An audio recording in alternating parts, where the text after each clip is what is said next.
উদয়পুর রাজস্থান আইসি তো সবে কম বেশি জানো যে আইসি এখানে তো আইসি যখন তো আমার লগে সৌরভ আর নীতিশ আসলো তো তারা কিছু শপিং করবো বলে ঘরের লাগি তো আমি আচ্ছা তোমরা যাও লগে আমি আসি তারা বেশি জিনিস ওইগুলো যদি নিতে পারে না আমি ব্যাগ বইয়া লইয়া যাবো এরকম চিন্তাধারা করি তারা পিছিয়ে পিছিয়ে গেলাম।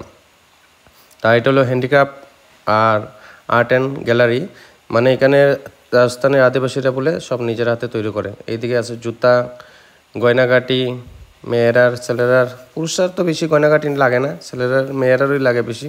এদিকে আছে মেয়েরার ব্যাগ, সব হাতের তৈরি এবং তারা নিজের যারা বানায় তারা মানুষ দিয়েই তারা এগুলো তৈরি করে। তারপরে এদিকে শাড়ি আছে, এটা হলো বানানা মানে কলা গাছের পাতা দিয়ে বলে এই শাড়িটা বানাইছে। এটা হলো লটাস পদ্মফুলের প্রোডাকশন, তো পদ্মফুলের পাতা ওতা এরপর ডালপালা দিয়ে এগুলো দিয়ে বানাইছে। এবং শাড়ি তারা যদি কইছে যদি ভাল লাগে না ইউজ করি 1 বছর পরে দিলেও তারা টাকা ঘুরে দিয়ে দিব। এদিকে অনেক আছে মাটির পুতুল, পাথরের পুতুল, ঠাকুরের মূর্তি, অনেক কিছুই আছে। এমনি সুন্দর আছে জিনিসগুলা, কিন্তু দামও সুন্দর আছে। তো এখানে ফিক্সড প্রাইস করে, কিন্তু কোনো তো দাম লেখা থাকে না, কিন্তু দাম দর হইতো না, দাম আছে, অনেকই দাম আছে। বেড কাভার দিয়ে নিতেছে, বেড কাভারও দেখলো, বেড কাভারও লইছে এবং বড় বড় মূর্তি আছে। এবং কি এদিকে আছে সব ছেলেরার কাপড়ও আছে, মেয়েরার কালেকশন বেশি।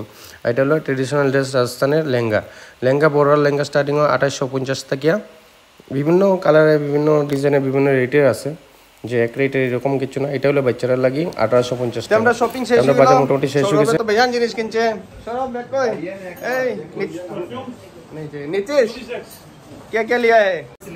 नीतीश ने क्या क्या ले लिया? क्या क्या लिया है भाई? सौरभ हो गया शॉपिंग? पैसा गया ना? बहुत गया। नहीं आने से ठीक था ना? तो चलो अभी चलते हैं होटल में, रूम पे खाना वाना खा के चलते हैं।